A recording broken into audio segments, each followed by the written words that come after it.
it. Okay. Maya's here. Hi, Maya. Give me a couple more minutes. I think a couple other people are going to join. We'll see. Okay. Nice background. Good. Hi, Samantha.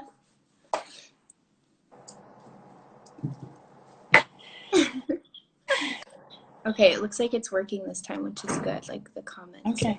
See them. Oh, good. It's so fun to be here with you. This is so Do cool. what?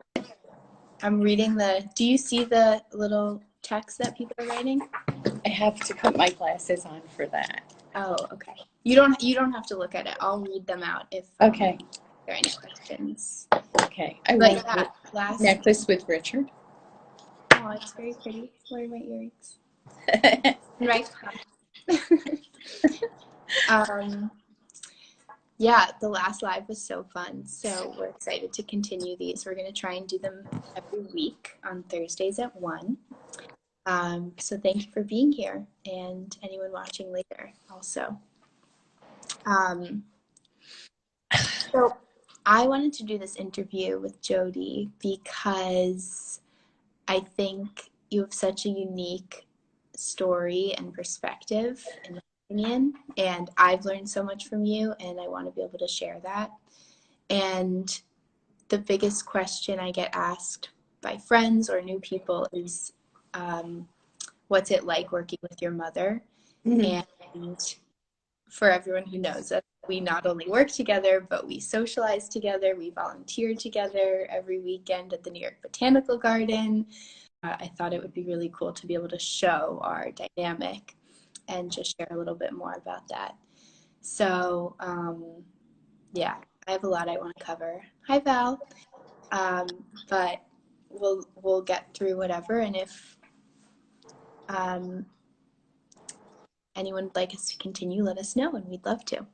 So and if you have any comments as well, let us know. Yes, definitely. I'll read them out, and you can be part of the conversation, which is what's so cool about this.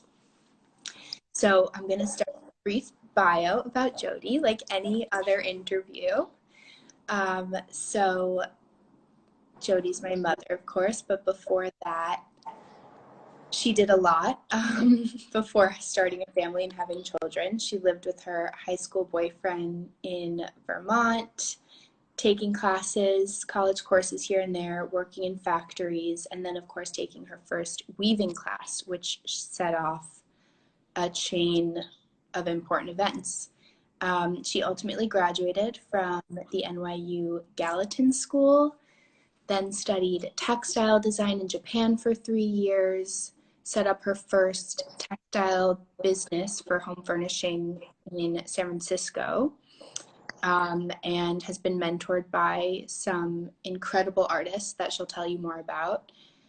She started Groundplans 30 years ago, and since then has written a manuscript for an interior design book that we turned into a digital blog, and still maintain.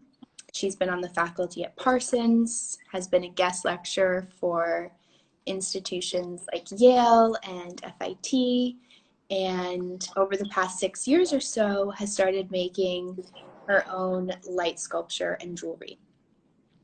So that's the brief background.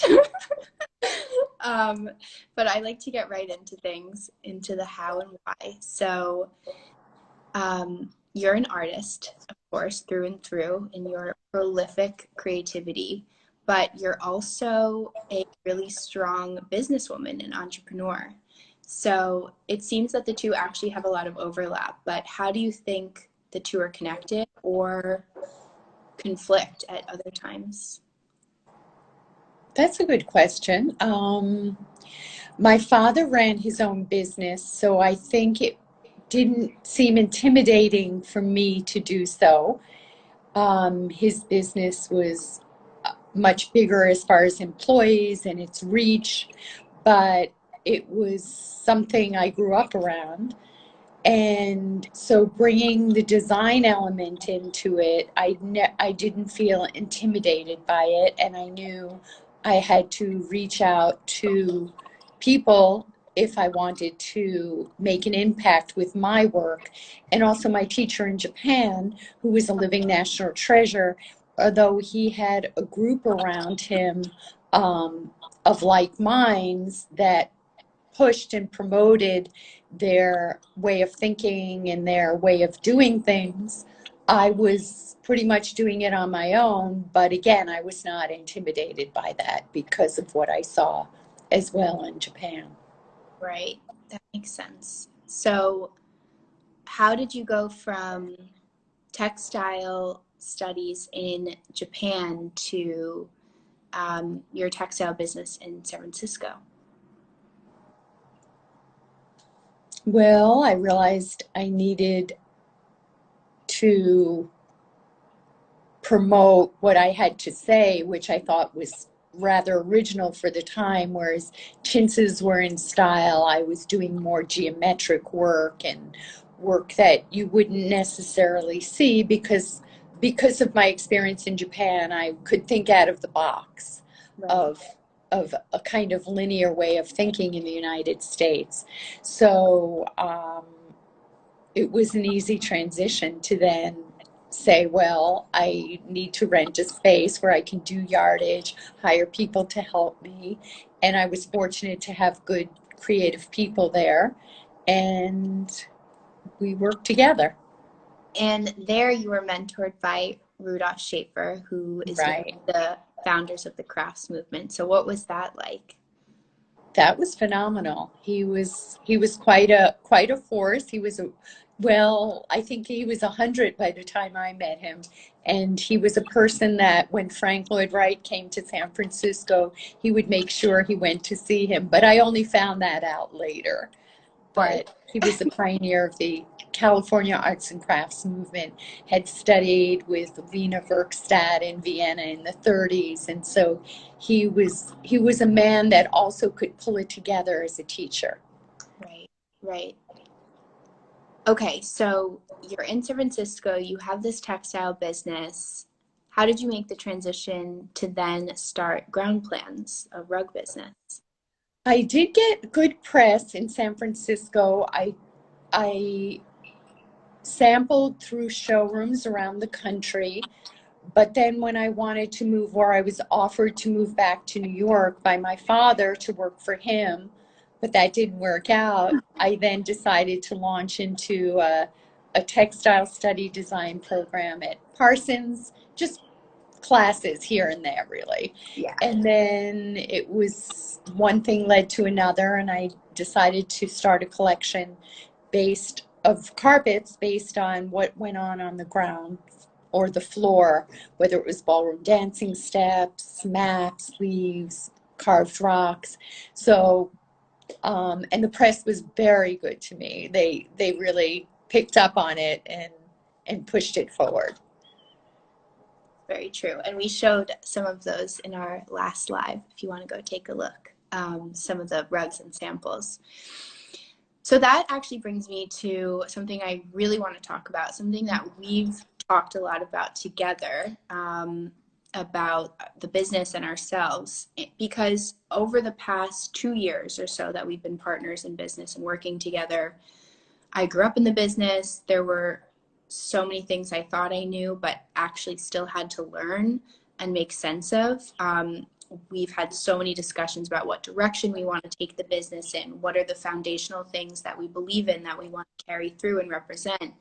And for me, I've had to make sense of all that and go through all those exercises to realize that at the end of the day, it's actually really simple when you're running a business. Like, you can create your user stories and your customer profiles and envision your client community, but honestly, it just comes down to your core values and your beliefs and how you use those in everyday operations.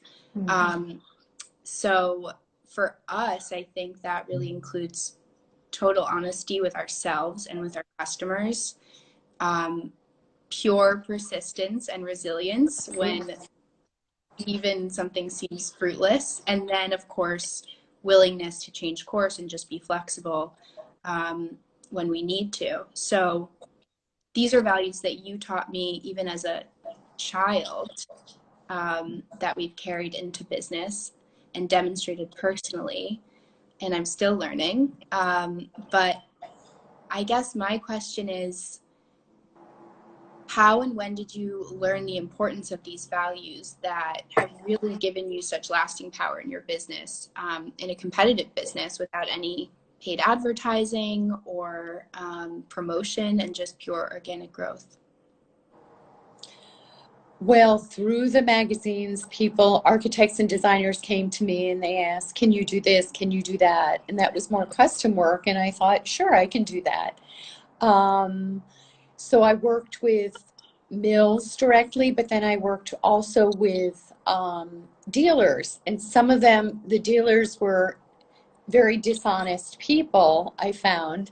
And so through that, I realized that their businesses could come and go, but they didn't really have a core system of values or thinking that would pull them through harder times or better times, you know, that they could coast on the better times. Yeah. So I think and I think I just innately have a sense of honesty, that honesty is the best policy. So I've just tried to live it, and I think, like you see with designers that you work with, Yeah. you know, if you can tell them honestly what you can or can't do,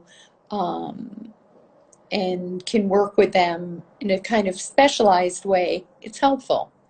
Yeah. Helpful to them in their business. So I think it's always thinking about the other person in their business as well. Yeah, very true. Were there, of course you learned that through Groundplans. What about before Groundplans? I think it took a while to really empathize with people. I think when you're younger, or when I was younger anyway, I can only speak for myself, I didn't have such a strong sense of empathy. But as I've gotten older and maybe had a family and children and go through life, you realize it's all about the interconnections that you have with people. Yeah, so true. Which actually brings me to the name Groundplans, which you chose for a very specific reason, not only because of the images relating to the floor with your first collection, but you had another idea, right, when you named it that. I don't really remember. With interconnectedness and creating a more collaborative environment. Okay. Right?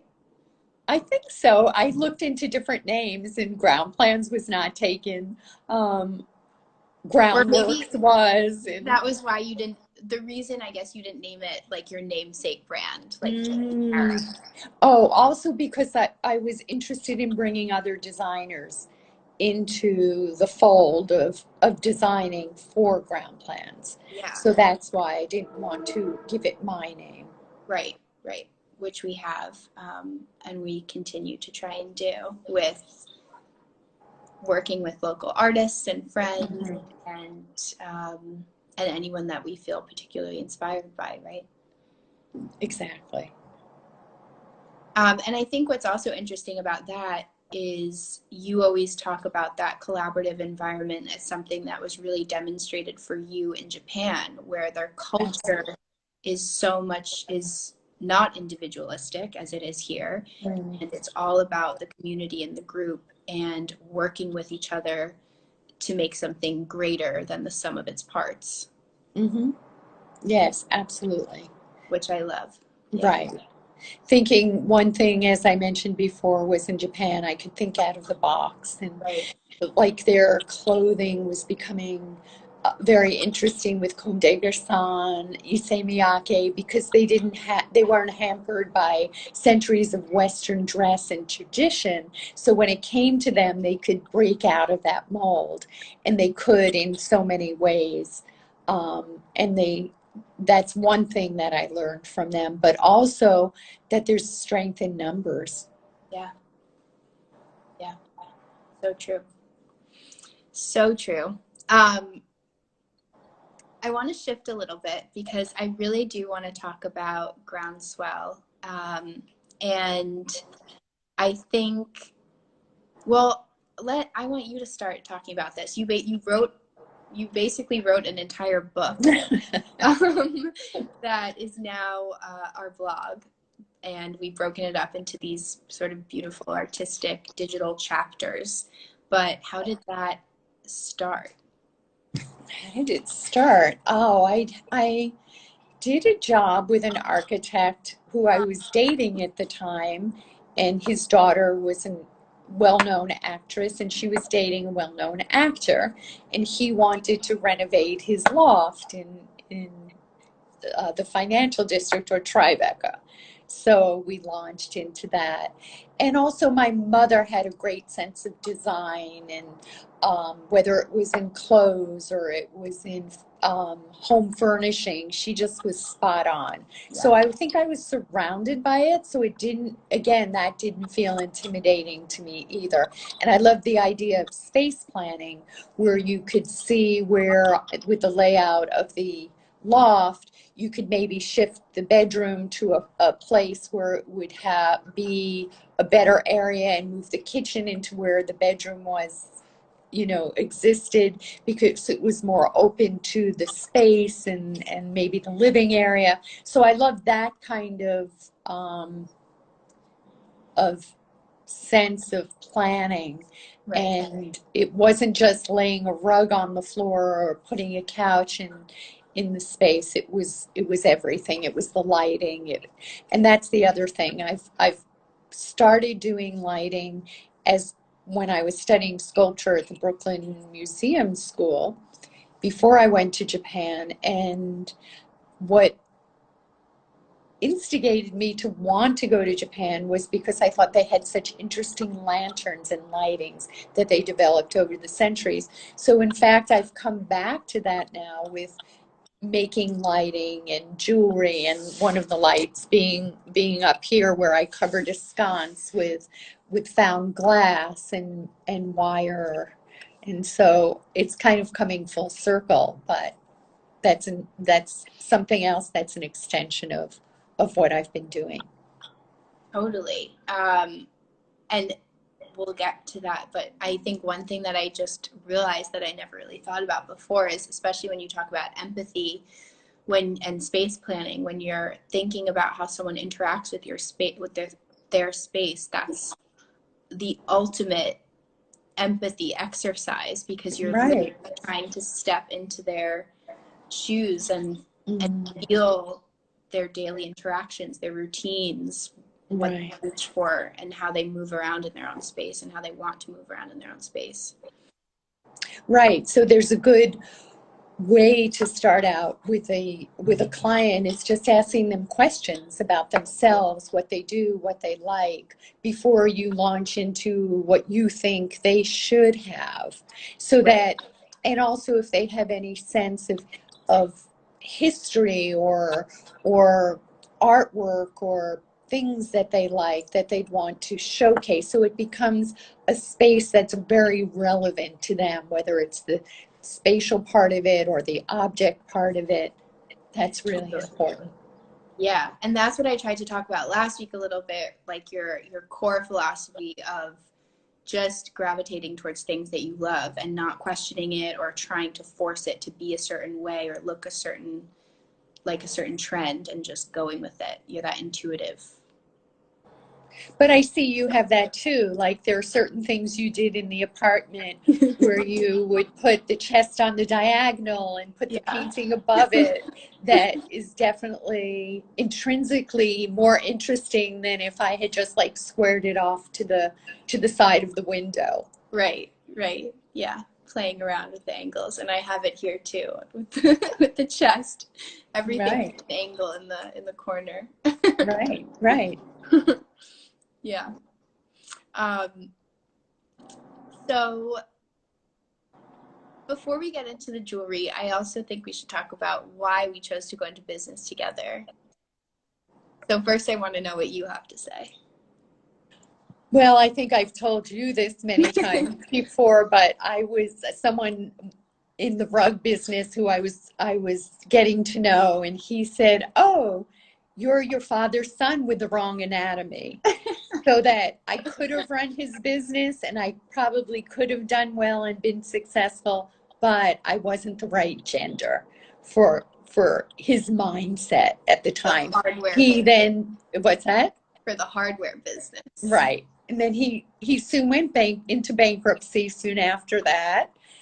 But I just feel there's things you know or you understand as a younger person or that you can tap into that would carry the business through to a generation to make it for it to stay relevant.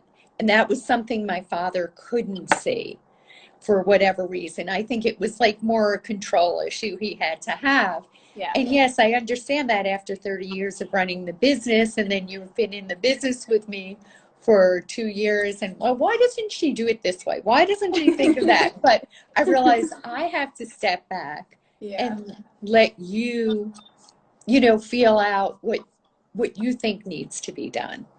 Yeah, totally. I mean, of course. But from my perspective, what's been so interesting is that I thought I knew everything about you and your business and how you operate because I grew up in it. It was like Mhm. your other child. But but I've been so surprised, and I continue to be surprised by how you handle situations, how you react, um, and just like this business instinct that you built up. And yeah, it's cool. Thank you. Samantha says, thumbs down, father. Yeah, I saw some thumbs Anyway, down, but I didn't have my glasses on, so now I'm kind of reading it. yeah, Very you should have interesting. brought her on. We agree. We agree. We agree. He messed up. Right. Uh, Yeah.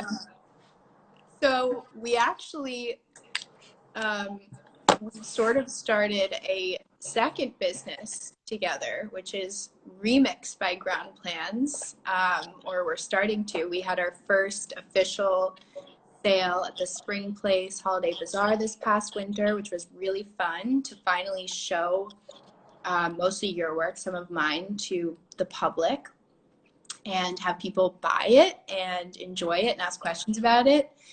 And I talked a little bit in the live last week. The impetus for that was these leftover Swarovski crystals from a rug collaboration we had done.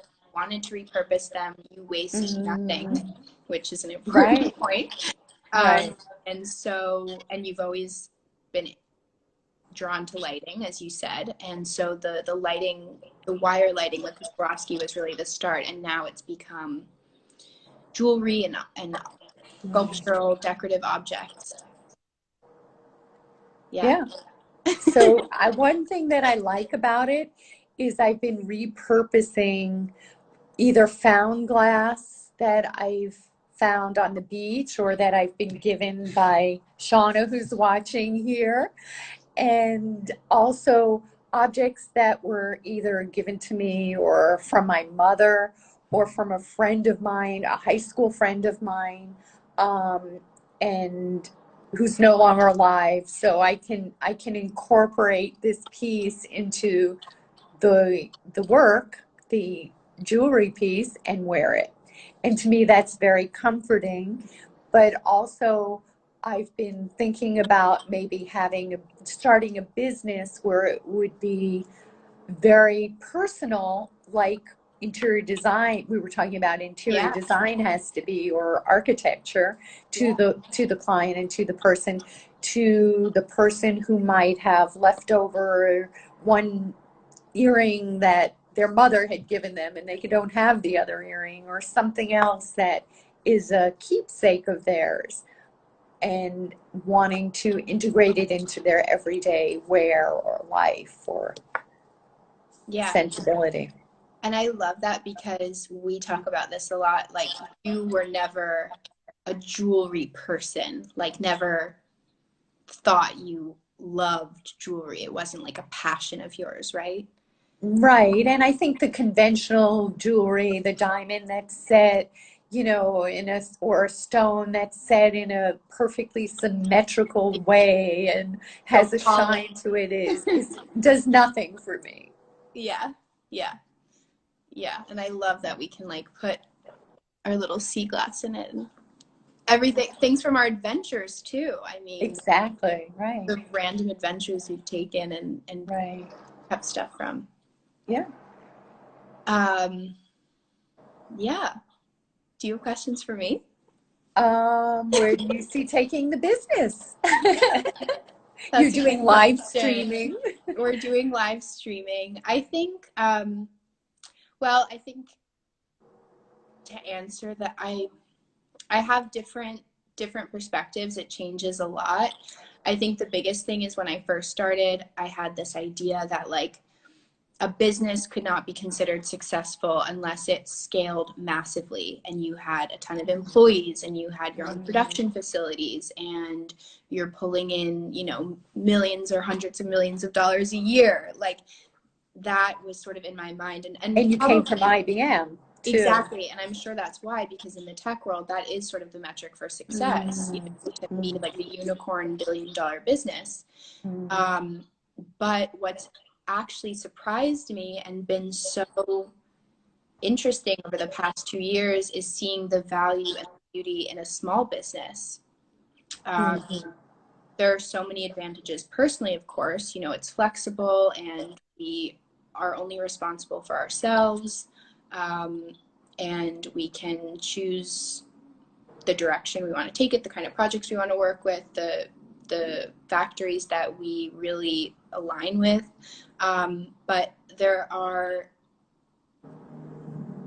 so I think it creates such an agile business. And that being said, allows us to also experiment, which is something we've Right. also been doing over the past Exactly. couple years. So working with different collaborators or like you going back to experimenting with different dyeing methods and Right. Indigo. back to the core root of the fabric and the materials and the colors. Right. So I love that part of it. And I want to continue that. The collaborations are what's really fun for me. And I also, I'm excited I love that we can do this and experiment with just like telling our story. Because, we have our websites and the blogs and the Instagrams, but it's so much more fun to be able to talk and interact, I think, and share in that way. Yeah. Well, thank you all for showing up, and stay healthy and stay inside and stay strong. Yeah. If you have any other questions, just let us know. Yes, please. Love you guys. Bye. Bye.